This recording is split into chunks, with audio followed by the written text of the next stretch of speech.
കഥ തിരുനങ്ക. വി.കെ. രമേശ്. മരിച്ചുപോയ അമ്മയോടൊത്ത് അറബിക്കടലിന്റെ തീരത്തു നിന്ന് ആരംഭിച്ചതാണ് ഈ യാത്ര. തുടർന്ന് കിഴക്കിൽ മടങ്ങിക്കിടക്കുന്ന ബംഗാളക്കടലിന് ഓരം പറ്റിയായി ഭൂമിയുടെ തെക്കേ അറ്റത്തെ മുനമ്പ് വഴി കിഴക്കു വടക്കായി നീണ്ടുപോകുന്ന കടലോര യാത്രയ്ക്ക് ശരിക്കും പറഞ്ഞാൽ 1.5 ദിവസത്തിന്റെ പഴക്കമുണ്ട്. ഇപ്പോഴിതാ മുൻപരിചയമില്ലാത്ത കൊച്ചി സ്റ്റേഷനിൽ യാത്ര താൽക്കാലികമായി അവസാനിക്കുകയാണ്. തിരുച്ചെന്തൂർ കഴിഞ്ഞ് 4ാമത്തെ ഈ സ്റ്റേഷനിൽ ഇറങ്ങണമെന്നായിരുന്നു തിരുനങ്കയുടെ നിർദ്ദേശം. വിഷാദത്തോടെ അഴിഞ്ഞുപോയൊരു മയക്കത്തിൽപ്പെട്ടെങ്കിലും കൃത്യമായി ഉണരാൻ കഴിഞ്ഞത് ഭാഗ്യം. 2 തീപ്പെട്ടികൾ ദീർഘചതുരത്തിൽ ഉയർത്തിവെച്ചതുപോലെ തോന്നിച്ച സ്റ്റേഷൻ. വികൃതിയായ കടിഞ്ഞൂൽ പുത്രനെ പോലെ റെയിൽപാളം അല്പവിദൂരത്തെ ലക്ഷ്യമിട്ട് മുന്നോട്ട് ഓടുന്നു. സൂര്യന് തീത്തലയുള്ള ചിത്തിര മാസമാണ്. തുടക്കം മുതൽ കൂട്ടിനുണ്ടായിരുന്ന ഒരിനം പരിഭ്രമം അഥവാ പ്രഹർഷം ഇപ്പോഴും വിട്ടുമാറിയിട്ടില്ല. ജീവിതത്തിൽ ആദ്യമായി ഒരാളെ കാണാൻ പോകുന്നത് പോലെ. മാരിയമ്മയെ പോലെ ദിക്കുകളെടുത്ത് വിളയാടുന്നത് ശരിക്കും മുതുവേനൽ കാലമാണ്. എത്രയും പെട്ടെന്ന് കുത്തനെയാകാൻ തത്രപ്പെടുന്ന വെയിൽ. പുറത്തിറങ്ങിയതിനു ശേഷം വീണ്ടും ഒരു യാത്ര സ്വന്തം നിരക്ക് തന്നെ വേണ്ടി വന്നേക്കും. അത് എത്ര നീണ്ടുപോകുമെന്നോ നിശ്ചയമില്ല. പക്ഷേ വിചാരിച്ച് തെറ്റി. അഴകുള്ള കാളവണ്ടി ഒന്ന് മരത്തണലിൽ കാത്തു കിടക്കുന്നു. കരിവീട്ടി പോലെ ദൃഢശരീരയായ ഒരാൾ തിടുക്കത്തിൽ മുന്നോട്ട് ഓടി വന്നു. ശക്തനായ കാവൽ ദൈവത്തിന്റെ കൽവിഗ്രഹം പോലെ ഉണ്ട്. വിരിഞ്ഞ തോളിനോട് ഒരുമ്മി നിൽക്കുന്ന മേൽക്കൈയിൽ ഉറുക്കും നൂലും. ഉരുണ്ട പേശികൾ ആവശ്യത്തിൽ കവിഞ്ഞ് വളരാതിരിക്കാനാവും. ഞാൻ കാത്തവരായി തിരുനങ്കയുടെ ജോലിക്കാരൻ. മുരളി നിങ്ങൾ തന്നെയല്ലേ? ഞാൻ അതേന്ന് തലയാട്ടി. പാസഞ്ചർ വണ്ടി ഇറങ്ങി പുറത്തിറങ്ങിയവരിൽ നിന്ന് വരത്തനായ ഒരാളെ ഒറ്റനോട്ടത്തിൽ തിരിച്ചറിയാൻ അവിടെ ഒരു കുട്ടിക്ക് പോലും കഴിയും. കാരണം വണ്ടി ഇറങ്ങിയവരിൽ ഗ്രാമവാസി അല്ലാത്ത ഒരാൾ ഞാൻ മാത്രം.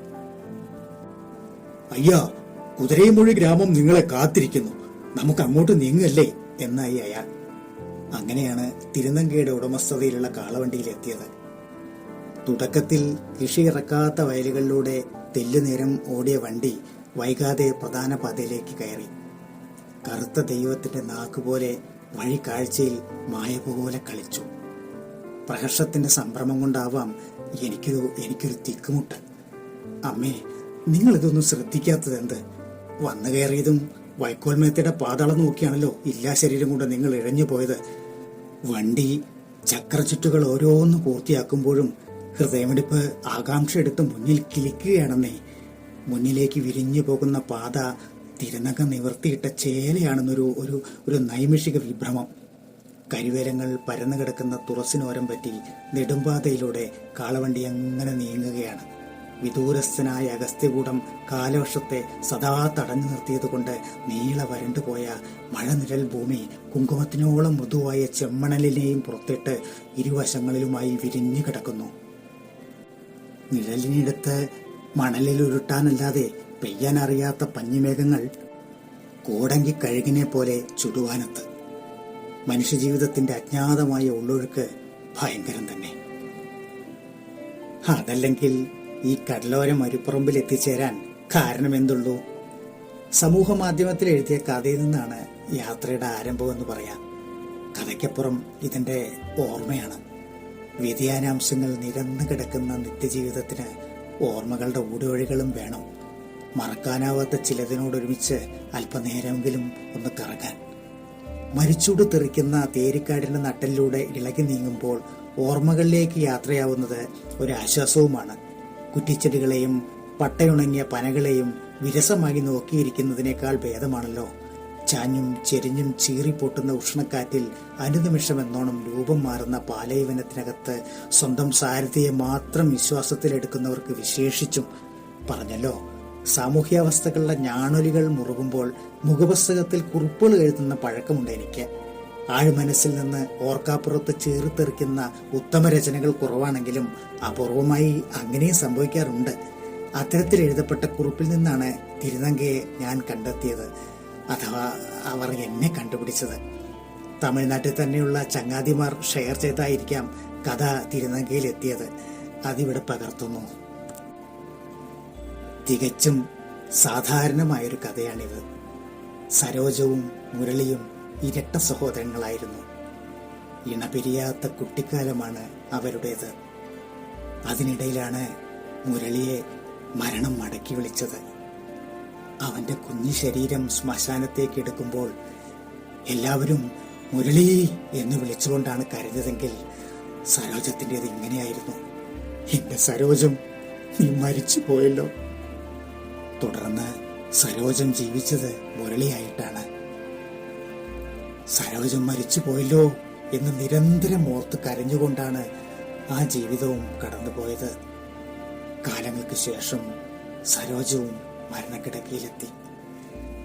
അവിടെ സരോജത്തിനായി കണ്ണീർ പൊഴിച്ചവരത്രയും സരോജം എന്ന് വിളിച്ചുകൊണ്ടാണ് നിലവിളിച്ചതെങ്കിൽ സരോജം കരഞ്ഞത് ഈ വിധത്തിലായിരുന്നു: എന്റെ മുരളി, നീ മരിച്ചു പോവുകയാണോ?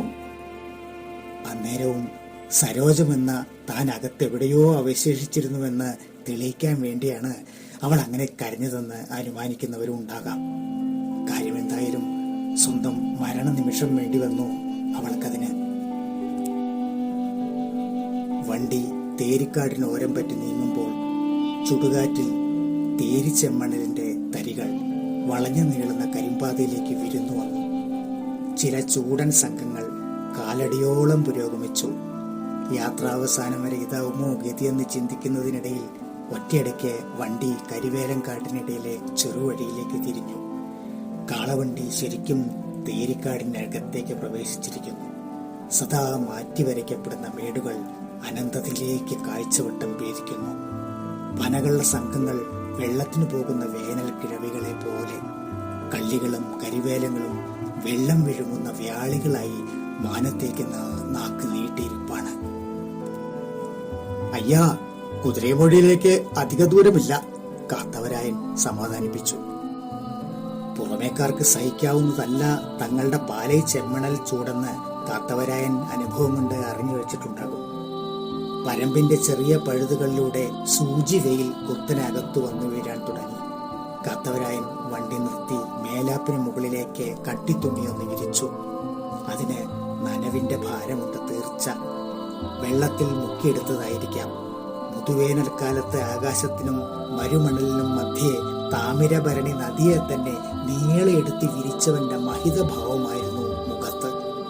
സന്ദിഗ്ധത കാരണമാവാം എന്റെ മുഖം വിമുഖതയിലേക്ക് വിവർണമായി. അത് കണ്ടതും അമ്മ പൊങ്ങി വന്നു. ആരാണ് ഈ തിരുനങ്കയെന്ന് അമ്മ ചോദിച്ചു. ആണായി ജനിച്ച് പെണ്ണായി ജീവിക്കുന്ന ഒരാളെന്ന് ഞാൻ പറഞ്ഞു. അങ്ങനെയെങ്കിൽ ഇത് ആപത്താണ്, ഇപ്പോൾ തന്നെ തിരിച്ചു പോകാം. ഞാനൊന്നും പറഞ്ഞില്ല. അടുത്ത ക്ഷണം വൈക്കോൽ മെത്തയുടെ അടിഭാഗത്തേക്ക് അമ്മ ഊളിയിട്ട് പോയി. തിരകളുടെ മഹാഘോര വിഹാരത്തിനകമേ ഒട്ടും ഇളകാതിരിക്കുന്ന സൂക്ഷ്മ ജലബിന്ദുവിലെ മഹാന്തകാരം നോക്കിയാവും. പണ്ട് ജനന വെപ്രാളത്തിനിടയിലെ കുഞ്ഞിക്കരച്ചിലുകൾ കേൾക്കാൻ കാത്തു നിൽക്കാതെ നീങ്ങിപ്പോയതാണല്ലോ. അയ്യാ, നിങ്ങൾ ആരോടാണ് സംസാരിച്ചത്? നിശബ്ദ ഭാഷ കേൾക്കാൻ ഇയാൾക്ക് സാധിച്ചതെങ്ങനെ? മരിച്ചുപോയ അമ്മയോടാണെന്ന് സമ്മതിച്ചു. അയ്യാ, ലോകത്തിൽ ഒരമ്മയ്ക്കും മരണമില്ല. ആട്ടെ, ഞാൻ എന്താണ് പറഞ്ഞതെന്ന് നിങ്ങൾക്ക് മനസ്സിലായോ? തിരുനങ്കയെന്ന്. അയ്യാവിനെയാണ് ഉദ്ദേശിച്ചെങ്കിൽ നിങ്ങൾക്ക് തെറ്റി. സോഷ്യൽ മീഡിയയിൽ അവരുടെ പ്രൊഫൈൽ ഫോട്ടോ കണ്ടതിൽ നിന്ന് അവരെ പറ്റി ഏതാനും ചില ധാരണകൾ ഉണ്ടെന്നല്ലാതെ കൂടുതലായി എനിക്കെന്തറിയാം. അക്കാര്യം സൂചിപ്പിച്ചപ്പോൾ അയാൾ എന്നൊരു ശബ്ദം ഉണ്ടാക്കി. സാധാരണയായി നിന്ദാസ്തുതിയിലൊക്കെ കേൾക്കാറുള്ള ഒരിനം ഇരമ്പം. അതെല്ലാം തങ്കച്ചി മരിച്ചതിന് ശേഷം. അതിനു മുമ്പ് തികച്ചും മറ്റൊരു അയ്യ ഉണ്ടായിരുന്നു, ഞങ്ങളുടെയൊക്കെ ഊർപ്പെണ്ണയാർ. അയ്യാവിന്റെ അനുജത്തിയുടെ പേരെന്തായിരുന്നു? എന്തുകൊണ്ടോ അങ്ങനെ ചോദിക്കാനാണ് തോന്നിയത്. ചൂടിനോടൊപ്പം കാത്തവരായന്റെ മൗനത്തിനും മൂർച്ച കൂടി. ഉച്ച മൂത്ത് കഴിഞ്ഞിട്ടും യാത്രയ്ക്കൊരു അവസരം ഉണ്ടായില്ല. തിരുനങ്ക കാളവണ്ടി തന്നെ തിരഞ്ഞെടുത്തത് എന്തുകൊണ്ടാണാവോ? കാത്തവരായന്റെ വിവരണമനുസരിച്ച് അവർ ജന്മിയാണ്. ഇടത്തരക്കാർക്ക് പോലും മോട്ടോർ വാഹനങ്ങൾ ഉള്ള കാലത്ത് ഇത്തരം തീരുമാനം വിചിത്രം തന്നെ. സൂര്യൻ ഉച്ചയെ പടിഞ്ഞാട്ടേക്ക് വലിക്കുന്നതിന് സമാന്തരമായി വണ്ടിയും അതുതന്നെ ചെയ്തു. ചെമ്മണലങ്ങനെ ഊത്തുകാറ്റിൽ വിറച്ചു. മാറ്റിവരയ്ക്കപ്പെടുന്ന തിട്ടകൾ തിരകളെ പോലെ പലതായി സ്വയം വരച്ച് കളിക്കുന്നു. ദൂരെ മേലടരുകളുടെ പാരാവാരം പാലാഴി പോലെ അറ്റമില്ലായ്മയിൽ നേർത്തു. അതിനിടയിൽ പാമ്പിന്റെ നാക്കുപോലെ പാത രണ്ടായി പിളർന്നു. കാത്തവരായൻ വണ്ടി നിർത്തി തെക്കോട്ട് നോക്കി പ്രാർത്ഥിക്കുന്നത് കണ്ടു. കരിങ്കല്ലനായ ഒരാൾ ഒറ്റയടുക്ക് മിനുസപ്പെടുകയാണ്. കുമ്പിട്ടോളൂ അയ്യ, അവിടെയാണ് അയ്യനാർ കോവിൽ. മറിച്ചൊന്നും ചിന്തിക്കാതെ ഞാൻ അയാളെ അനുസരിച്ചു. ഈ തേരിക്കാട് മുഴുവൻ കറുകവേൽ അയ്യനാരുടെ കളിഭൂമിയാണ്. കാറ്റിൽ കടവുളന്റെ ലീലാവിലാസം തിട്ടകളെ തുടരെ ചാഞ്ചാട്ടും. ആദ്യ നിലവുകളിൽ നിന്ന് ആവാഹിച്ച ബലത്തോടെ കാത്തവരായൻ തറപ്പിച്ചു പറഞ്ഞു. താൻ മിനുസപ്പെടുത്തിയ ഒരാളെ അയ്യനാർ ദൈവം കാത്തവരായനുള്ളിൽ നിന്ന് അന്നേരം പുറത്തെടുത്തതാവും. അരുവി ഒഴുക്കിലെ കല്ലിനെ നാട്ടിൽ. തൊട്ടുപിറകെ അയ്യനാരുടെ തേരി പ്രവേശന കഥ കാത്തവരായൻ സത്യസഹവാസിയായി നാവുകൊണ്ട് വിസ്തരിച്ചു. പണ്ട് 21 ദേവാദിദേവതകൾ ആകാശം വഴി തിരുച്ചെന്തൂർ മുരുകന് കൊടിമരത്തിനുള്ള മരവും തേടി പൊതുകൈ മലയിലേക്ക് പറക്കുകയായിരുന്നു. മുന്നിൽ തെരിമുത്തു അയ്യനാരാണ്. മരം കാഴ്ചയിൽ തെളിയേണ്ടത് കാവൽ ദൈവമായ അയ്യനാർക്കാണല്ലോ. കണ്ണുകളടച്ചപ്പോൾ അയ്യനാരുടെ അകക്കണ്ണിൽ തെളിഞ്ഞു വന്ന മരവും തേടിയുള്ള വരവായിരുന്നു ദേവകളുടേത്. തേരിക്കുടിയിരിപ്പിൽ നിന്നാണ് അത് കണ്ടെത്തിയത്. വെറുതെ കുഴിച്ചിട്ടാൽ പോലും കൊടിമരമാകാനുള്ള സകല യോഗ്യതകളുമൊത്ത ഒരസൽ മരം. എഴുന്നു നിൽക്കുന്ന മരം തൻ്റെ അസംഖ്യം ശാഖകൾ കൊണ്ട് അനേകമായ ശ്വാസനിശ്വാസങ്ങൾ പൊഴിക്കുന്നത് ആകാശവായുവിൽ വളഞ്ഞ വരകളെന്നോളം കുത്തനെ കാണാം. ഇരവുകളിൽ അത് തേരിക്കുടിയിരിപ്പുകൾക്കുമേൽ ധ്രുവദീപ്തി പോലെ പരക്കും. ഈ വെളിച്ചങ്ങളിൽ തട്ടിയാണ് ദേവയാനം തേരിമാനത്ത് കൃതാർത്ഥമായ അവസാനം കുറിച്ചത്. പേച്ചിയമ്മൻ, ചുടലൈമാടസ്വാമി, ബ്രഹ്മശക്തിയമ്മൻ തുടങ്ങിയ ദേവതകൾക്കെല്ലാം മരം നന്നായി ബോധിച്ചു. മൊത്തം ദേവതകൾ തുല്യമായി അണിനിരന്ന് മരത്തെ വേദനിപ്പിക്കാതെ പിഴുതെടുത്തു. സമാന്തരമായി തൂക്കിയെടുത്ത് ആകാശത്ത് പറന്നു നീങ്ങുന്നതിന് മുമ്പ് സമാശ്വാസത്തിന്റെ നിശ്വാസങ്ങൾ അനുഗ്രഹം പോലെ തേരിമണലിൽ വിക്ഷേപിക്കാൻ അവരാരും മറന്നില്ല. ആകാശചാരികളായ ദേവതകളെല്ലാം തിരിച്ചു പറന്നു. അയ്യനാർ മാത്രം തിരിച്ചു പോയില്ല. കൊടിമരവുമായി വായുവിലൂടെ തുഴഞ്ഞുപോയ ദേവാദിദേവതകളുടെ രൂപങ്ങൾ ദൂരചക്രവാളങ്ങളിൽ അലിഞ്ഞു പോയപ്പോൾ കാവൽ ദൈവം ആദ്യത്തെ തേരു മനുഷ്യന്റെ സ്വപ്നത്തിലേക്ക് നടന്നു. അയാളിലൂടെ തേരിക്കുടിയിരിപ്പുകൾക്ക് മൊത്തമായി കാവൽ ദൈവം ആദ്യത്തെ അരുൾ കൊടുത്തു. എനിക്ക് കോവിൽ കെട്ടിത്താ, നിങ്ങളുടെ രക്ഷയ്ക്കായി കാലമുള്ളിടത്തോളം ഞാനുണ്ടാകും. കഥ തീർന്നതും എനിക്കകത്തു നിന്ന് ചോദ്യരൂപം പൂണ്ടൊരു വിചിത്ര നിലവ് ഉത്തരം തേടി മറ്റൊരിടത്തേക്ക് നീങ്ങി. അയ്യനാർ ഏറ്റെടുത്ത ചെമ്മൺ ഭൂമിക്ക് ഭൂമേതകത്തിന്റെ കടും ചെമപ്പ് കൈവന്നതെങ്ങനെ? കാറ്റും കടലും മണ്ണുമൊക്കെ ചേർന്നുണ്ടാക്കിയ ഇരുമ്പിന്റെ പൊടിരൂപമെന്ന് ഒറ്റയടിക്ക് മനസ്സിലാക്കാവുന്നതേയുള്ളൂ. പക്ഷേ കേവല വാസ്തവത്തിന്റെ തീർപ്പുകൾ ഒഴിവാക്കാനാണ് എനിക്ക് അന്നേരം തോന്നിയത്. തേരിച്ചെമ്മണിൽ അയ്യനാരുടെ മുഖമല്ലാതെ മറ്റെന്ത്? അങ്ങനെ വിചാരിക്കാൻ എനിക്കും ഉണ്ടാവണമല്ലോ നല്ലൊരു കഥ. മണൽക്കാറ്റടിച്ച പ്രഭാതത്തിൽ മുഖക്കണ്ണാടിക്കായി തപ്പി നോക്കിയ അയ്യനാർക്ക് കിട്ടിയത് അഗ്നി നക്ഷത്രത്തിലെ ഉദയബിംബത്തെ. ഒറ്റ നോട്ടത്തിന് കാവൽ ദൈവം വെന്തു മൃദുവായി. സർവത്ര ചെമന്നുപോയ ഉടലുമായി ദൈവം മലർന്നു കിടന്നു. അന്നേരത്താണ് അവിടേക്ക് ആദ്യത്തെ ഉറുമ്പ് അരിച്ചെത്തിയത്. പൊയ്ക്കോളൂ, എല്ലാവർക്കുമുള്ള നടവട്ടത്തിന് ഞാൻ എന്നെ മുഴുവനായി തുറന്നു കൊടുത്തിരിക്കുന്നു. അതായിരുന്നു ഇതര ജീവചേതനകൾക്കായുള്ള ആദ്യ അരുൾ. അതുമായി അരിച്ചുപോയ ആദ്യ ഉറുമ്പ് ആ ചെമ്മണിൽ അലിഞ്ഞു ചേർന്നിരിക്കാം. ജന്മാനുഗാമികളുടെ അസംഖ്യം പരമ്പര ഇവിടെ തന്നെ ഉണ്ടല്ലോ. കുടികിടപ്പുകളൊന്നും ആരംഭിച്ചിട്ടില്ലെങ്കിലും മനുഷ്യ നടവട്ടത്തിന്റെ ലക്ഷണങ്ങൾ ക്രമേണ പാതയിലെമ്പാടും കാണാനായി. താലം പിടിക്കുന്ന പറങ്കിമാത്തോട്ടങ്ങൾ, താണു തുടങ്ങിയ ചൂടിൽ കയറി സവാരി ചെയ്യുന്ന ഉല്ലാസിയായ കാറ്റ്. കുതിരമൊഴി ഗ്രാമത്തിലേക്ക് അധിക ദൂരമില്ലെന്ന് വഴി തന്നെ തലപൊക്കി പറയുന്നത് പോലെ പള്ളിക്കൂടത്തിലെ കുഞ്ഞു പിള്ളേർ ഹാജർ അറിയിക്കാനായി പൊടുന്നനം എഴുന്നേറ്റ് ഇരിപ്പിടത്തിലേക്ക് മടങ്ങുന്നതിന്റെ തിടുക്കത്തോടെ. പിള്ളേർ സംഘത്തിന്റെ ഉല്ലാസ ശബ്ദങ്ങൾ ദൂരെ കേൾക്കുന്നു. ചെറിയൊരു വളവിന്റെ തുടക്കത്തിൽ വെച്ച് അവർ പാതയിലേക്ക് കയറി. കാത്തവരായന് ചെവന്ന പറങ്കിപ്പഴങ്ങൾ കൊടുത്തു. കുതിരയും വഴി കൊല്ലാമ്പഴങ്ങൾ തൽക്ഷണം അയാൾ എനിക്ക് കൈമാറി. ആദ്യ കവളിന് തന്നെ ചൊറ തൊണ്ടയിലുടക്കി ചുമച്ചു. കണ്ണു നിറഞ്ഞു.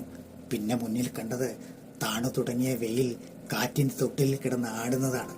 കാഴ്ചയിൽ കരിമ്പനകൾ പോലും നീരണിഞ്ഞു. വണ്ടി ഞാവൽമരത്തിന്റെ തണലിലേക്ക് കയറിയപ്പോഴാണ് കാഴ്ച ഖരപരുവത്തിലേക്ക് മടങ്ങിയെത്തിയത്. കാത്തവരായൻ വണ്ടി മരച്ചുവട്ടിൽ തെല്ലിട നിർത്തിയിട്ടു. കാലികൾക്ക് അല്പവിശ്രമം അനുവദിച്ചതായിരിക്കണം. തിരുനങ്കയുടെ കാലികൾ ഭാഗ്യവന്മാരാണ്. നിന്ന് ചവയ്ക്കാൻ അവറ്റയ്ക്ക് വൈക്കോലും കിട്ടി. വണ്ടിയിൽ നിന്ന് പുറത്തിറങ്ങി ഞാൻ ഞാവൽമരത്തെ ചാരി നിന്നു. തിടം വെച്ച വേരുകൾ മണൽ മണ്ണിലെമ്പാടും പടർന്നു പോയിട്ടുണ്ട്. ദൂരസാഗരത്തിന്റെ അതിർത്തിയിലേക്ക് ശാഖകൾ കൊണ്ട് തുഴഞ്ഞെത്തുന്ന കരക്കപ്പലായി തീരുമെന്ന് മരം സദാ വെല്ലുവിളിക്കുന്നത് മാതിരി. വെള്ളത്തെ ഓർത്തുപോയതുകൊണ്ടാവാം ദാഹിച്ചു. തോൾബാഗിൽ നിന്ന് വെള്ളക്കുപ്പി പുറത്തെടുക്കുന്നതിനിടയിൽ സെൽഫോൺ എടുത്ത് പുറത്തു വെച്ചു. കാത്തവരായന് കൗതുകച്ചിരി. ഇവിടെ റേഞ്ച് ഇല്ലല്ലോ. കുടിക്കാനാണെങ്കിൽ വിഷവെള്ളം എന്തിന്? ഞാൻ മോര് തരാമയ്യാ. ഫോൺ ഞാൻ തിരികെ ബാഗിലിട്ടു. അടപ്പുള്ള സ്റ്റീൽ പാത്രം നിന്ന് മോരെടുത്ത് കാത്തവരായൻ എനിക്ക് നേരെ നീട്ടി. അരിഞ്ഞിട്ട ഇലകൾ പലതു പാറി നടക്കുന്ന കൊഴുത്ത മോര്. ഒരു കവിൾ കുടിച്ചതും ചൂടൊരു ഡിഗ്രി ശരീരം വിട്ടിറങ്ങി. അമ്മയ്ക്കും കൊടുക്കൂ അയ്യാ. കടന്നുപോയ ജന്മങ്ങളുടെ ബാഷ്പമാണ് നമ്മുടെ ഓർമ്മകളെന്ന് കാത്തവരായൻ വിശദീകരിച്ചു. അവിടെയാണ് മരിച്ചവർ നിലനിൽക്കുന്നത്. അവർക്ക് ശരീരമില്ലെന്നേ ഉള്ളൂ. അവസാനമില്ലാതെ ഒഴുകുന്ന കാമനകളുണ്ട്. അതുകൊണ്ടാവാം കഴിക്കാനാവില്ലെങ്കിലും നമ്മുടെ കുടിനീരുകൾ അവർ സദാ പ്രതീക്ഷിക്കും. വണ്ടിയോടിക്കാത്ത അവസരങ്ങളിൽ എന്താണ് പണിയെന്ന് ഞാൻ കുശലമിട്ടു. സ്ഥിരം പണി അയ്യാവിന്റെ ഗാർമെന്റ് ഫാക്ടറിയിലാണെന്ന് അവൻ. തിരുനങ്ങൾക്കായി അയ്യാവ് സ്ഥാപിച്ചതാണത്രേ അത്. അയ്യാവ് പഠിച്ചതൊക്കെ ഈ ഊരിൽ തന്നെയായിരുന്നു. ഞാൻ അരഞ്ഞു. കാത്തവരായൻ അത്ഭുതത്തോടെ വാ പിളർന്ന് എന്നെ ഒരു നോട്ടം. അവരെക്കുറിച്ച് നിങ്ങൾക്ക് യാതൊന്നും അറിഞ്ഞുകൂടല്ലോ. ഞാൻ അബദ്ധത്തിൽ പറഞ്ഞു പോയതാണെന്നൊരു ഭാവം അടുത്ത ക്ഷണം കാത്തവരായന്റെ മുഖത്തേക്ക് മാർച്ച് ചെയ്തു. അതിഥിയോട് അപമര്യാദ അരുതുന്ന ഉത്തമബോധ്യം മാത്രമാവില്ല അതിന് പിന്നിൽ. മറ്റെന്തെങ്കിലും രഹസ്യ നിർദ്ദേശവും കാണും. തിരുനങ്കയുടെ ഇമെയിൽ ക്ഷണം കേവലമായ കൗതുകത്തിന്റെ ഭാഗമല്ലെന്നൊരു തോന്നൽ തുടക്കത്തിൽ തന്നെ അകത്തെവിടെയോ ഉണ്ടായിരുന്നു. പോകെ പോകെ അതിന് ബലം കൂടുകയാണ്. അവരെ ഒരു നോക്ക് കാണാൻ വേണ്ടി എത്രയോ വലിയ മനുഷ്യർ കുതിരയമൊഴി ഗ്രാമത്തിലേക്ക് വന്നിട്ടുണ്ടത്രേ. തനിക്ക് ആരെങ്കിലും കാണണമെന്ന് അയ്യാവ് ഒരിക്കൽ പോലും ആവശ്യപ്പെട്ടിട്ടുമില്ല. കാർ അയക്കുന്നത് പകരമായി പാരമ്പര്യ സ്വത്തായ കാളവണ്ടി അനുവദിക്കുന്നതും ആദ്യം. അയ്യാവിന്റെ പഠിപ്പിനെ കുറിച്ചാണ് കാത്തവരായൻ തുടർന്ന് പറഞ്ഞത്. പള്ളിക്കൂടത്തിൽ എല്ലായ്പ്പോഴും അയ്യാവായിരുന്നത്രേ മുമ്പൻ. ബുദ്ധിയുടെ ഒഴിയാത്ത ഗാന്ധീവം മുതിർന്നിട്ടും താഴെ ഇറക്കിയില്ല. അവരുടെ ഉത്തരക്കടലാസിന് മുന്നിൽ ഏത് അധ്യാപകനും എക്കാലത്തും എഴുന്നേറ്റ് നിന്നു പോകും. ചെന്നൈയിലെ കോളേജിൽ നിന്ന് മാസ്റ്റർ ഡിഗ്രികൾ 2 നേടിയ ആളാണ് അയ്യാവെന്ന് കാത്തവരായൻ പറഞ്ഞു. തന്റെ കൊച്ചു ഭാഷയുടെ പരിമിതികൾക്കകത്ത് നിന്നുകൊണ്ടാണെങ്കിലും ഇത്രയൊക്കെ ഫലപ്രദമായി വ്യക്തമാക്കാൻ അയാൾക്ക് കഴിഞ്ഞു. അയ്യാവ് കുറെ കാലം പോണ്ടിച്ചേരിയിൽ ആരോഗ്യലയിൽ തങ്ങിയിരുന്നു. ആ ആശ്രമത്തിൽ മുഴുവൻ രാജ്യക്കാരുമുണ്ട്. ഒരിക്കൽ ഞാനവിടെ പോയപ്പോൾ അയ്യാവ് വെള്ളക്കാരനോട് വേറെന്തോ മൊഴിയിൽ സംസാരിക്കുന്നത് കേട്ടു. ഫ്രഞ്ചാണത്രേ. തുടർന്ന് കാളവണ്ടി നീങ്ങിയത് തെല്ലൊന്ന് ചെരിഞ്ഞ് പറങ്കിമാന്തോട്ടത്തിനകത്തെ പാതയിലേക്കാണ്. വെയിലിന്റെ തലപ്പുകൾ മരങ്ങൾക്ക് മുകളിൽ എവിടെയോ കളവ് പോയി. സമയം ഒറ്റയടിക്ക് വൈകുന്നേരത്തേക്ക് വീണുപോയത് കൊണ്ടൊന്നുമല്ല, ഇലപ്പൊത്തുകൾ സൂര്യനെ കഷ്ണിച്ചതാണ്. മറ്റൊന്നും ചെയ്യാനില്ലാത്തതുകൊണ്ട് കാത്തവരായന്റെ തലക്കെട്ടിന്റെ മറവിനിടയിലൂടെ ഞാൻ വണ്ടി മുന്നേറുന്ന ദൂരങ്ങളിലേക്ക് ചുമ്മാ നോക്കിയിരുന്നു. പൊടുന്നനെ നിരയൊത്ത മരവിധാനങ്ങൾക്കപ്പുറത്ത് എവിടെയോ പോലീസിന്റെ ഒലി. അണ്ണാ എന്നൊരു വിളി 2 തവണ ഇടവിട്ട് കേട്ടു. മരക്കാറ്റിൽ ഇളകി ഓടുന്ന ഒരു പെൺകുട്ടി മിന്നായം പോലെ വന്നു മറിഞ്ഞത് അപ്പോഴാണ്. അതകത്തോ പുറത്തോ? പാതയിൽ ആരുമില്ല. വണ്ടി ഓടുന്ന പാതയല്ല തുറന്ന് മുന്നിൽ കണ്ടത്. അനുനിമിഷം എന്നോണം രൂപം മാറുന്ന തേരിക്കാടിനെ. പരസ്പരം കീഴ്മേൽ മറയുന്ന ചെമപ്പൻ മണൽ മടക്കുകൾ, ഊത്തുകാറ്റിൽ അയ്യനാരുടെ ഉമിനീർ, ഒറ്റപ്പെട്ട കരിമ്പനകളുടെ നിഴലാടുന്ന മണലിനെ രണ്ടായി പകുത്ത് അവൾ ചെമപ്പിന് നേരെ ഒഴുകുന്നു. ഈശ്വര, മുന്നീങ്ങുന്നത് അവളോ അതോ ഞാൻ തന്നെയോ? നോടിക്കിട കൊണ്ട് പനനിഴകൾക്കിടയിൽ അവൾ പോയി മറഞ്ഞു. പറങ്കിത്തോട്ടം തന്നെ വീണ്ടും കാഴ്ചയിൽ. സദ്യ കഴിയുന്നതോടെ അവശിഷ്ടങ്ങളെ മൂടി പുതച്ചുകൊണ്ട് നടുവെ മടങ്ങിപ്പോകുന്ന വാഴയില ഭൂതകാല വിഭവങ്ങളോട് വീണ്ടും നിവരുന്നത് പോലെ അലയടങ്ങിയ കാലമൊന്നാകെ എതിരെ വിരിയുകയാണോ? തിരുനങ്കയുടെ തങ്കച്ചിയെപ്പറ്റി പലതും ചോദിക്കണമെന്ന ഒരു ആന്തൽ. പാതയിൽ നിന്ന് ശ്രദ്ധ തിരിക്കാതെ കല്ലുപോലിരിപ്പായിരുന്നു കാത്തവരായൻ. മയങ്ങുകയല്ലാതെ മറ്റെന്തു വഴി? മയക്ക ശ്വാസത്തിലും ഞാൻ അവളെ കണ്ടു. ഓലപ്പാമ്പിനെ കൈവിരലുകൾക്കിടയിൽ ഞെരിച്ചുകൊണ്ട് പൊട്ടിച്ചിരിക്കുന്ന കൊച്ചു പെൺകുട്ടിയുടെ രൂപത്തിൽ. തെങ്ങോലയിൽ തുന്നിയുണ്ടാക്കിയ കളിപ്പാമ്പ് കൈകളിലൊന്നിൽ. മുന്നിൽ അണ്ണൻ. അണ്ണനുണ്ടാക്കിയ പാമ്പ് എങ്ങനെയുണ്ട് കണ്ണേ? അണ്ണന്റെ മനസ്സ് നിറച്ചുകൊണ്ട് കുഞ്ഞിത്തൊണ്ടുകൊണ്ട് അവൾ ചിരിക്കുകയാണ്. അടുത്ത ക്ഷണം ഓലപ്പാമ്പിന്റെ ആകൃതിയിൽ പിന്നിയിട്ട തലമുടിയോടെ അവൾ ചിരിക്കുന്നു. അവൾക്ക് ധാവണി പ്രായമുണ്ട്. തൊണ്ടിന് പകരം മുത്തുമണികൾ പോലെ നിരയൊത്ത പല്ലുകൾ. സ്വന്തം ചിരിയുടെ ചന്തം മനസ്സാൽ കണ്ടതിന്റെ ആനന്ദ നാണത്തോടെ പാതി അടയുന്ന കണ്ണുകൾ. അണ്ണാ, തങ്കച്ചിക്ക് കുലദൈവം കോവിലേക്ക് സ്വാമി കുമ്പിടാൻ പോകണം. പോകാൻ കണ്ണേ. കറുകുകയിൽ അയ്യനാർ കോവിലിൽ കള്ളറുവിട്ട് തിരുവിഴ. ശിരോലങ്കാരവുമായി ചെമ്മണലിൽ ദേവവാഹികൾ. ബാരിക്കേഡിനപ്പുറം തീരിക്കുടിയിരിപ്പുകൾ അത്രയും. കാവലധികാരികളുടെ ഒച്ചകൾ. ചെമന്ന നിറമുള്ള ഇളനീർ അയ്യനാരുടെ മുഖം പോലെ വിളങ്ങുന്നു. ചെറുനാരങ്ങയുടെ കിരീടമിട്ട വാളിലേക്ക് ചിത്തിരൈ വെയിലിറങ്ങുകയാണ്. പരിവാരമൂർത്തികളുടെ തീക്കണ്ണുകൾ പറമ്പിങ്കിമാൻ തോട്ടത്തിൽ പഴങ്ങൾക്കിടയിൽ ഉദിക്കുകയായി. കളറവെട്ട്. ഇളനീർ വെട്ടുമ്പോൾ തുറന്നു പുറത്തു വരുന്ന അയ്യനാർ ജലത്തോടെ മണലിലേക്ക്. ദേവവാഹികൾ ഉറഞ്ഞു തുള്ളുന്നു.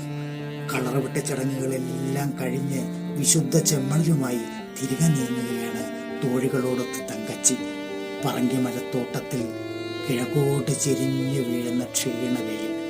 നിറപൊത്തുകളെന്നോണം പരന്നു കിടക്കുന്ന നിഴൽ തടങ്ങൾ. അന്നേരം വലതുകൈയിൽ താമരയുമായി മാനിനുമേലെ പേച്ചിയമ്മൻ പറങ്കിമാൻ തണലിലേക്ക് പാഞ്ഞു വരുന്നത് എന്തിന്? കണ്ണേ, അങ്ങോട്ട് പോകല്ലേ, അവിടെ കണ്ണാടി വിരിയാൻ കിടക്കുന്നുണ്ട്. സഖിസല്ലാപത്തിനിടയിൽ അവളത് കേൾക്കുന്നില്ല. കാലടികളിൽ ഇരുട്ട് കയറി ചുരുണ്ടത് പെട്ടെന്നാണ്. സൂചി ഇറങ്ങുന്ന കടച്ചിൽ. തങ്കച്ചിയുടെ പിന്നീട്ട മുടിക്കെട്ടിന് നിറം മാറുന്നു. അതിന് ചാര നിറം. എങ്ങും കറുത്ത വട്ടങ്ങൾ. ഇളകുന്ന തല, വലിയുന്ന വായ. പാമ്പ്. എനിക്ക് അണ്ണനെ കാണണം. തേരിച്ചെമ്മണ്ണിലൂടെ കാളവണ്ടി ഓടുകയാണ്. അവൾ അണ്ണന്റെ മടിയിൽ തലവെച്ച് കിടക്കുന്നു. അണ്ണാ, തങ്കച്ചിയെ കണ്ണാടി വരെ കടിച്ചു. എൻ കണ്ണേ, കണ്ണടയ്ക്കല്ലേ. അണ്ണാ, എന്റെ അടുത്തിരിക്കൂ. തങ്കച്ചിയെ കെട്ടിപ്പിടിക്കൂ. കണ്ണു മങ്ങുന്നു. തങ്കച്ചിക്ക് അണ്ണനെ കാണാനാവുന്നില്ല. അണ്ണൻ എവിടെയാണ്? എൻ തങ്കമേ, ഞാൻ അടുത്തു തന്നെ. അണ്ണാ, അണ്ണാ, എന്നെ തൊടൂ. എൻ കണ്ണേ, തൊടുന്നത് അറിയുന്നില്ലല്ലോ അണ്ണാ. പറങ്കിമാൻ തോട്ടത്തിൽ നിന്ന് ആകാശത്തേക്ക് പിടഞ്ഞെഴുന്നേൽക്കുന്നത് പോലെ തോന്നിയപ്പോൾ മയക്കത്തിൽ നിന്ന് ഞാൻ ചാടി എഴുന്നേറ്റു. കാത്തവരായ, തങ്കച്ചിയെ കണ്ണാടി വിരിയാൻ കടിച്ചതാണോ? മാട്ടുവണ്ടിക്ക് പൊടുന്നനെ ബ്രേക്ക് വീണു. വിരണ്ടുപോയ കാളുകൾ പാതയോരത്തേക്ക് വാഹനത്തെ നിരക്കി നിർത്തി. അയാൾ തലക്കെട്ടഴിച്ച് മടിയിലിട്ട് തല കൊമ്പിട്ടിരുന്നു. ബലമെല്ലാം തീർത്തും ചോർന്നു പോയിട്ടുണ്ടാവാം. ഇക്കാര്യം അമ്മ പറഞ്ഞു തന്നതാണോ അയ്യ? തെല്ലിട കഴിഞ്ഞപ്പോൾ ക്ഷീണത്തോടെയാണെങ്കിലും അയാൾ ചോദിച്ചു. നിജം നിവർത്തിയിടുന്നത് എപ്പോഴും നിത്യപരിപൂർണമാണ്. അതൊരിക്കലും ജീവന്റെ നിറചെരിവുകളിലേക്ക് കടന്നു വരില്ലല്ലോ. ചെന്നെത്തിയവർക്കല്ലേ പോയി മറിഞ്ഞവരെ കാണാൻ കഴിയൂ. അവസാനിക്കാത്ത സ്വപ്നങ്ങളിലൂടെ നിത്യനിജത്തെ കൊണ്ടു നടക്കുന്ന അമ്മമാർ തന്നെ ആയിരിക്കാം മഹാകാലത്തെ ഉരിയാട്ടം പോലുമില്ലാതെ സദാ വെളിപ്പെടുത്തുന്നത്. ദൈവം വിരിച്ചിട്ട നിലയില്ലാത്ത സമയത്തുറസിൽ ജന്മപരമ്പരയുടെ കാലച്ചരടും കൈകളിലേന്തി അവരത്രയും നിർത്താതെ നടക്കുന്നു. വണ്ടി മുന്നോട്ട് നീങ്ങുന്നതിന് മുന്നോടിയായി കാത്തവരായന്റെ കനമുള്ള ഒരൊറ്റ വാചകം പിന്നിലേക്ക്. അവിടെ എത്തുമ്പോൾ അരുതാത്തത് പറഞ്ഞ അയ്യാവിന്റെ മനസ്സ് മുട്ടിക്കരുതേ. മുന്നിലെ മരത്തലപ്പുകളെ നീളെ കാണിച്ചുകൊണ്ട് ഇറക്കമിറങ്ങുകയാണ് വണ്ടി. കാളകളുടെ നടത്തം നടനമായിരിക്കുന്നു. തൊട്ടടുത്താണ് വീടെന്ന് അവർക്ക് മനസ്സിലായിട്ടുണ്ടാകും. പിന്നിൽ വാഴത്തോട്ടത്തിന്റെ പീലിയും വിരിച്ച് ചെട്ടിനാട് മാളിക തലയുയർത്തി നിൽക്കുന്നത് ദൂരെ നിന്നേ കണ്ടു. മാളികയുടെ വലതോരം തോട്ടത്തിന് പിന്നിലേക്ക് ചെരിഞ്ഞിറങ്ങുന്ന പാത മറവിൽ ദൂരക്കാഴ്ചയെ ഒറ്റയടിക്ക് അവസാനിപ്പിക്കുകയാണ്. അത് ചെന്നെത്തുന്നത് ഏതെങ്കിലും ഒരു ഊരിലായിരിക്കാം. ദൂരെ ആ ദിശയിൽ നിന്ന് അടുക്കള പുകയുടെ വളഞ്ഞു പുളയുന്ന താരകൾ മാനത്തേക്ക് ഉയരുന്നത് കണ്ടു. സമീപ ദൂരത്തിലെങ്ങോ ഇളയരാജയുടെ റേഡിയോ ശബ്ദവും കാഞ്ചീപുരം പുടവ് പോലെ കാറ്റിൽ പറക്കുന്നുണ്ട്. മാളികയെത്തുന്നതിനു മുമ്പ് പാതയോരത്ത് ചെറിയൊരു കോവിലിന്റെ ചുറ്റുപാട്. അതിനു മുന്നിൽ കാളകൾ താനേ നിന്നു. നന്ദികേശൻ അറിയാത്ത കോവില് മുഖമുണ്ടോ? ചേലോടെ കുമ്മായം തേച്ചു മിനുക്കിയ ചുമരിൽ അങ്ങിങ്ങായി വിളക്കെണ്ണയുടെ വടുക്കൾ. മുന്നിൽ കുത്തി നിർത്തിയ തൃശൂലം. പൂർണ്ണകായം മുരുവം കൊള്ളാത്ത കൽവിഗ്രഹം. അതിന് തല മാത്രമേ ഉള്ളൂ, വലിയ മീശയും കണ്ണുകളും. കൂത്താണ്ടവനെ കുമ്പിടു അയ്യാ, കാത്തവരാൻ പറഞ്ഞു. ഭാരത യുദ്ധത്തിൽ സ്വന്തം തല ബലിക്കായി കൊടുത്ത അരവാനാണ് കൂത്താണ്ടവൻ. ഛേദിക്കപ്പെട്ട ശിരസുമായി മുഴുവൻ യുദ്ധവും കാണാൻ വരം വാങ്ങിയവൻ. ബലിയുടെ തലയെന്ന് കൃഷ്ണമായയിൽ ജനിച്ച സ്ത്രീരൂപത്തിലേക്ക് ഇറങ്ങി ശയിച്ചവൻ. തിരുനങ്കകളുടെ ഇരയവൻ. ആ ശിരസിനെ കുമ്പിട്ടു. വണ്ടി വീണ്ടും മുന്നോട്ട്. കോവിൽ പിന്നിട്ട് മാളികയുടെ വിരിഞ്ഞു കിടക്കുന്ന പടിയും കടന്ന് കാളകൾ മുറ്റത്ത് നിന്നപ്പോൾ തോട്ടത്തിൽ നിന്നും വാഴപ്പച്ചയും വഹിച്ച് കാറ്റിന്റെ നല്ലൊരല. പച്ചക്കാറ്റിനെ വെറും കണ്ണുകൊണ്ട് പോലും കാണാം. വാഴയിലക്കാറ്റിനോടുള്ള ബഹുമാനം കൊണ്ടാവാം കടലുപ്പിന്റെ അരികുള്ള വിദൂരത്തിലെ കാറ്റ് ആകാശത്ത് സദാ ഊതി നടന്നതല്ലാതെ മേൽവിധാനം വിട്ട് താഴേക്ക് ഇറങ്ങിയില്ല. ചെമ്മണൽ തറയിൽ നന്നായി വിളങ്ങി നിൽക്കുന്ന ചെട്ടിനാട് മാളിക. പടിപ്പുരയുടെ മകുടത്തിൽ ഗജലക്ഷ്മി ശില്പം. മട്ടുപ്പാവിലും കണ്ടു അത്തരമൊന്ന്. ഇരുവശത്തും സിംഹങ്ങളുടെ അകമ്പടിയോടെ അതൊരൽപ്പം കൂടി ബൃഹത്താണെന്ന് മാത്രം. വർണ്ണബഹുലമായ ചുവരുകളിൽ അഭിമുഖമായി പീലി വിരിക്കുന്ന ചിത്രമയിലുകൾ. അമ്മയുടെ എല്ലാ കൈകളിൽ പിടിച്ച് എങ്ങനെയോ വണ്ടിയിൽ നിന്നിറങ്ങി. തല കറങ്ങുന്നു. നെഞ്ചെടുപ്പിന്റെ മടക്കുകൾ കുത്തന രൂപം മാറുന്നുവോ, മാറുലയുന്നുവോ? സ്വീകരിക്കാനാണെങ്കിൽ പോലും വീട്ടിനകത്ത് നിന്ന് പൊടുന്നനവ് തിരുനങ്ക ഇറങ്ങി വരുന്ന കാര്യം ഓർക്കാൻ വയ്യ. ഭാഗ്യം ഇറങ്ങി വന്നത് പട്ടുചേരയിൽ ആകെ മൂടിയ അവരുടെ അമ്മാവാണ്. നെറ്റിപ്പൊട്ടിൽ മുഖമൊരു സൂര്യാകാശം. ഉദയത്തോളം തെളിഞ്ഞ പുഞ്ചിരി. തോളിലേക്ക് കയറാനെന്ന മട്ടിൽ ആവേശത്തോടെ കൈത്തണ്ടയിലൂടെ മുകളിലേക്ക് വളരുന്ന ആഭരണങ്ങൾ. അകത്തേക്ക് വരൂ. കൈകളിൽ തളിർ സ്പർശം. പുറമേ കാല് കഴുകാനായി പാത്രത്തിൽ വെള്ളമിരിപ്പുണ്ട്. താമിരഭരണി വെള്ളത്തിന്റെ സുഖമുള്ള തണവ് കാൽപ്പടങ്ങളെ ശാന്തമാക്കി. സംഭ്രമം ഉലഞ്ഞ മാറിനെ ഉന്തുക തന്നെയാണ്. പ്രധാന വാതിൽ കടക്കുമ്പോഴേക്കും അകത്തുനിന്ന് പാട്ടിയമ്മയും നടന്നെത്തി. കാലം കോറിയിട്ട മുഖപ്പാടുകളുമായി ഒരു മുത്തശ്ശി. ആഭരണങ്ങൾക്കായി തുളയിട്ട ചെവിയിലെ ഓട്ട സ്വർണത്തോടൊപ്പം തോളിലേക്ക് നീണ്ടിരിക്കുന്നു. വെറ്റിലെ ചുവപ്പ് കറയിട്ട തൊണ്ണ് തേരിക്കാടിനെ പോലെ. ചെവിയുടെ താഴ്വരയോളം വിരിഞ്ഞ ചിരി. ആസകലൻ കൊത്തുപണിയിൽ കുളിച്ചു നിൽക്കുന്ന പ്രധാന വാതിൽ കടന്ന് മാളികക്കകത്ത് പ്രവേശിച്ചു. ആദ്യം തന്നെ കാഴ്ചയിലെത്തുക ചുമരിൽ ഇരുപുറവുമായി ചില്ലിട്ടു തൂക്കിയ കാരണവന്മാരുടെ പടങ്ങളാണ്. കുടുംബ ചരിത്രത്തിന് മുന്നിൽ പൂമാലയുടെ തൊഴുകൈ. മരിച്ചുപോയ തങ്കച്ചിയുടെ പടം മാത്രം എവിടെയും കണ്ടില്ല. കൊത്തുപണികളിലെ കള്ളികളും ചില്ലിന്റെ കളങ്ങളുമായി സദാ അടഞ്ഞുകിടക്കുന്ന ജനലുകൾ മാളികയിൽ അനവധിയുണ്ട്. ഉരുണ്ട തൂണുകളിൽ തലചേർത്തു മയങ്ങുന്ന മട്ടുപ്പാവ്. ദീർഘചതുര വരകളുടെ വിരിപ്പിനിടയിൽ മിനിപ്പിച്ചെടുത്ത നടുമുറ്റം. അതിനെ ചുറ്റി മാർബിൾ ചിത്രണം കുത്തനെ പടർന്നു കയറിയ ചുവരുകളുമായി നിരവധി മുറികൾ. അവരിപ്പോൾ വന്നെത്തുമെന്ന് അമ്മാവ് പറഞ്ഞു. തിരുനങ്കയെ പ്രതീക്ഷിച്ചാണ് ചുറ്റിനും നോക്കുന്നതെന്ന് മനസ്സിലായി കാണും. അതിനിടയിൽ അകമ്പണിക്കാരിലൊരാൾ കടന്നു വന്ന് എന്നെ കുളിപ്പുരയിലേക്ക് കൊണ്ടുപോയി. കുളിമുറിയുടെ മിന്റ് ഗ്രീൻ നിറത്തിലുള്ള അകച്ചുമരുകളും ബാത്ത് ടബുമെല്ലാം പഴയ ഇംഗ്ലീഷ് മട്ടിലാണ്. ചുവറക്കണ്ണാടിയിലെ മുദ്രയിൽ കൊത്തിയിട്ടിരിക്കുന്നത് പോലും ഏതോ ബ്രിട്ടീഷ് കമ്പനിയുടെ പേര് തന്നെ. പാത്രങ്ങൾ പക്ഷേ തമിഴ്നാടൻ ചെപ്പിലും. കഴിഞ്ഞ നൂറ്റാണ്ടിന്റെ തുടക്കത്തെ ചെന്ന് തൊട്ടതുപോലെ തേരിക്കാടിന്റെ ചെമ്മണൽത്തരികൾ തെളിനീരിലേക്ക് ഒഴുക്കിക്കളഞ്ഞുകൊണ്ട് പെരുമാറിയ തണ്ണീർ തുടർന്ന് താമിരഭരണിയാറിനെ പോലെ തണവിന്റെ അകത്തളങ്ങളിലേക്ക് എത്തിച്ചു. സുഖമുണ്ടെങ്കിലും വെള്ളം എന്നെ ഒന്നാകെ തുറന്നു കണ്ടല്ലോ എന്നുണ്ടായ നാണത്തരിപ്പ് സഹിക്കാൻ വയ്യ. പുറത്തെത്തുമ്പോൾ ആദ്യം കാണാൻ പോകുന്നത് തിരുനങ്കയായിരിക്കുമോ എന്ന സംഭ്രമം വേറെ. ഭാഗ്യം അതല്ല ഉണ്ടായത്. അകത്തുനിന്നും പുറത്തുനിന്നുമായി ഒട്ടേറെ പേർ വന്നെത്തിയിരിക്കുന്നു. ബന്ധുക്കളായിരിക്കാം. എല്ലാവരും പ്രത്യേക മട്ടിൽ എന്നെ തുറച്ചു നോക്കുകയാണ്. മുഖം ഉയർത്താനാവുന്നില്ല. രക്ഷപ്പെടുത്താനെന്നോണം അമ്മ ആനയിച്ചത് ഭക്ഷണമേശയിലേക്കാണ്. പെരിയവരെന്ന് തോന്നിച്ച ഒരു മനുഷ്യൻ മാത്രം അങ്ങോട്ട് കൂടെ വന്നു. അവരുടെ അപ്പാവ് എന്ന അമ്മാവ് പരിചയപ്പെടുത്തി. കാരണം അവർ കൈകൂപ്പി. ആദിത്യ മര്യാദയോടെ ഭക്ഷണമേശയ്ക്ക് മുന്നിൽ കൂട്ടിരിക്കുകയും ചെയ്തു. കഞ്ഞിപ്പശിയുടെ പടപടപ്പിൽ വടിപോലെ എഴുന്നു നിന്ന ഗദർവേഷത്തിലാണ് അപ്പാവ്. നെറ്റിയിൽ 4 വിരൽ വീതിയിൽ വിഭൂതി. ഏതിനും വിയർപ്പിനും അതിന് മായ്ക്കാനാവില്ല. നരച്ചതെങ്കിലും ദൃഢനിശ്ചയത്തോടെ മുന്നാങ്ങി നിൽക്കുന്ന കട്ടമീശ. കഴിക്കൂ എന്ന് അദ്ദേഹം പ്രോത്സാഹിപ്പിച്ചു. നിറഞ്ഞ വിശപ്പിനോടൊപ്പം തുറന്ന ആദിത്യം കൂടി ചേർന്നിട്ടും വിശപ്പ് മാറി നിന്നു. വിശേഷപ്പെട്ടൊരു ദിവസം തന്നെ. ഇന്നിവിടെ പ്രധാനപ്പെട്ടത് എന്തെങ്കിലും നടക്കും. വിരുന്ന് പ്രോത്സാഹിപ്പിക്കുന്നതിനിടയിൽ പാട്ടിയമ്മ പ്രവചിച്ചു. ഊഹിക്കാൻ കഴിഞ്ഞില്ലെങ്കിലും എനിക്കകത്ത പരദേവത നിർവചിക്കാനാകാത്തതെന്തോ എടുത്തു തന്നു. സുതാര്യമായൊരു ഭാവമേകത്തുണ്ട്. അതിൽ തൊട്ടതും തേരിക്കാടിനെ പോലെ ഞാൻ ആകെ ചെമന്നു. അകത്തൊരു നനവ്, അടിയുടുപ്പിൽ നിന്ന് ചെമന്ന മണം. ഞാൻ പുറമേക്ക് ഒട്ടുന്നുണ്ടോ? എൻ്റെ അമ്മയെ, എനിക്ക് നിങ്ങളെ കാണാൻ തോന്നുന്നു. അതിനിടയിൽ തലയ്ക്കകത്തുണ്ടായൊരു മിന്നലിൽ സമീപസ്ഥമായ എൻ്റെ വിധിവിഹിതം ഒരു മാത്ര പിടിതരാതെ തെളിഞ്ഞു മറഞ്ഞു. അവിടെ എന്തെങ്കിലും സംഭവിക്കാനിരിക്കുന്നത് തിരുനങ്കയ്ക്കോ എനിക്കോ അതോ ഞങ്ങൾ രണ്ടുപേർക്കുമോ? ക്രമേണ എന്നോണം മാളികയിലെ തിരക്ക് വർദ്ധിച്ചു. ഇത്തവണ ഊർജനങ്ങളായിരുന്നു.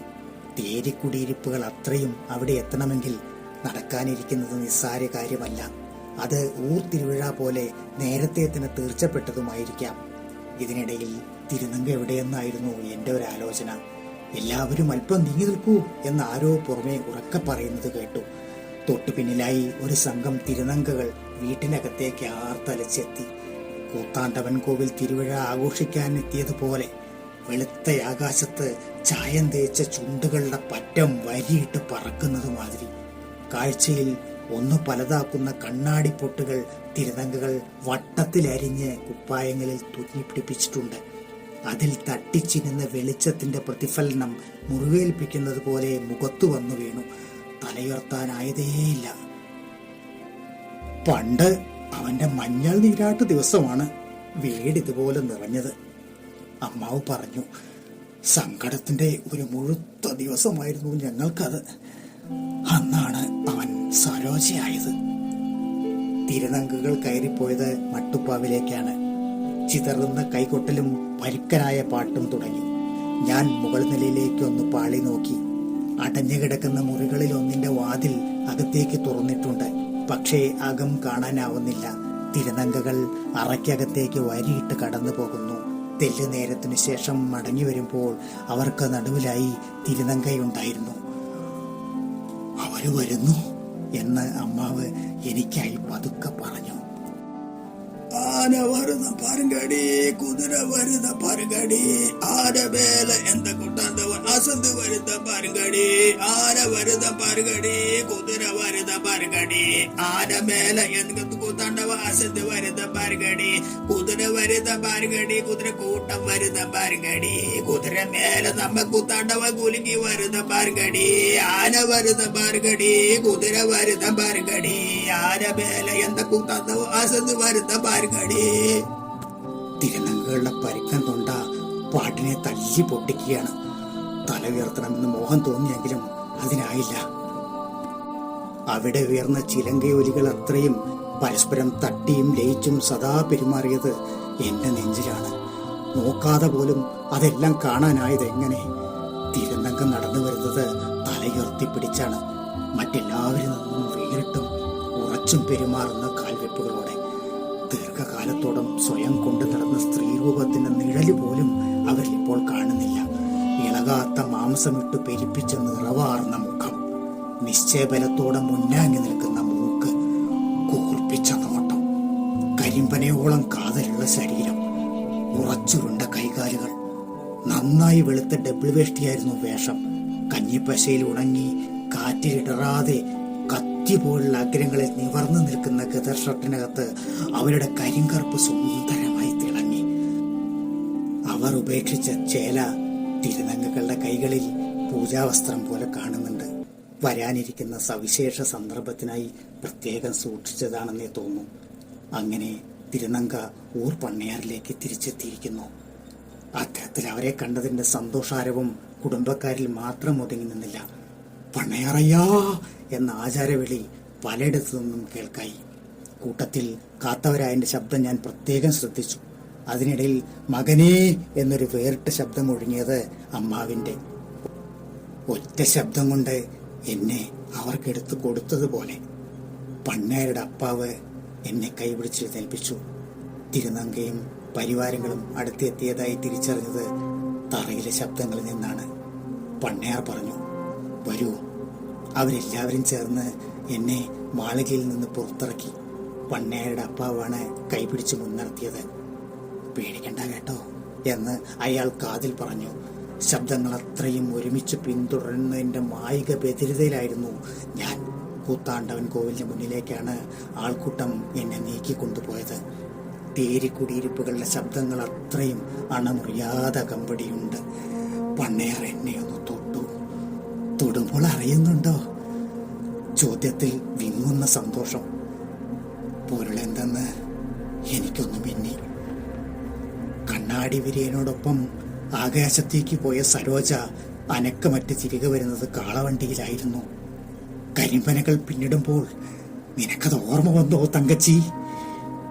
വിളിച്ചാൽ വിളി കേൾക്കാത്ത വീട്ടുവാസപ്പടിയിൽ നീ അനക്കമറ്റ് കിടന്ന ദിവസം മുതൽ എനിക്ക് നീയാ വേണ്ടി വന്നു സരോജ. പണ്ണയാർ കണ്ണീരണിഞ്ഞു. വിങ്ങുന്ന സന്തോഷത്തിന് സങ്കടവുമായി വ്യത്യാസം എവിടെ? തല മാത്രമുള്ള അരവാൻ സ്വാമിക്ക് മുന്നിൽ ഞങ്ങളെത്തി. പൂജാരി എന്ന് തോന്നിച്ച ഒരാൾ അകത്തു നിന്ന് ഇറങ്ങി വന്ന് എന്റെ നെറ്റിയിൽ കുങ്കുമം പൂശി.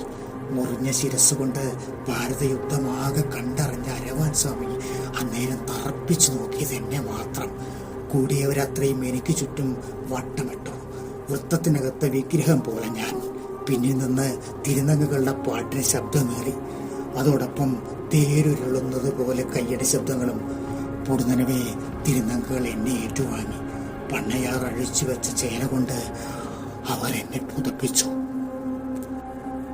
കുമ്മിയടി പണ കുമ്മിയടി ഉദൻ കൊണ്ട കുലുങ്ങിട കുമ്മിയടി കുത്താടി വരുകിற മാറിയമ്മാളയും കളിയമ്മാളയും വാഴ്ത്തി അവളെ പോற்றி അവളെ വണങ്ങി കുമ്മിയടി കുമ്മിയടി പണ കുമ്മിയടി ഉദൻ കൊണ്ട കുലുങ്ങിട കുമ്മിയടി കടക്കരയിലെ തീർത്ഥവാടി മറി കനത്ത കൂന്തല ചിക്കെടുത്ത് കടക്കരയിലെ തീർത്ഥവാടി മറി കനത്ത കൂന്തല ചിക്കെടുത്ത് களிவேஷம் போட்டு ஆடி வருகிற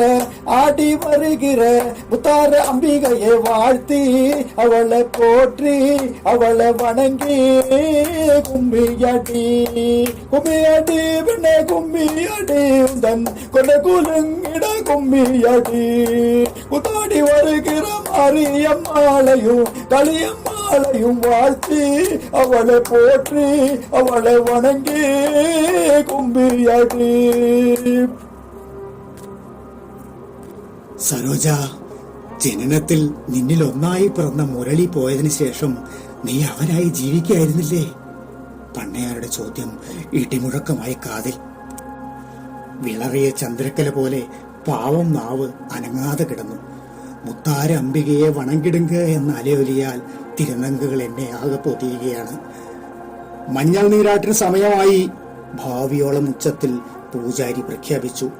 പൊട്ടിച്ചാടുന്ന വമ്പൻ വിധിയെന്നോണം ആ മഞ്ഞൾ ജലം അടുത്ത ക്ഷണം എന്നെ ആകെ മൂടുന്നത് കാഴ്ച വസ്തുവിനെ പോലെ ഞാൻ കണ്ടു. ആദ്യത്തെ ഞെട്ടലിന്റെ മറുപകുതിയിൽ മുന്നിൽ കണ്ടത് പണ്ണയാറിയല്ല, മുരളിയാണ്. അവൻ കുട്ടിപ്രായത്തിൽ പതിവുള്ളതുപോലെ എന്നെ അങ്ങ് മുറുക്കി പിടിച്ചു. അനിയത്തി കുട്ടി എന്ന അവന്റെ വിളി തങ്കച്ചി എന്ന് പുതിയ മുഴക്കത്തോടെ ആവർത്തിക്കുകയാണ്.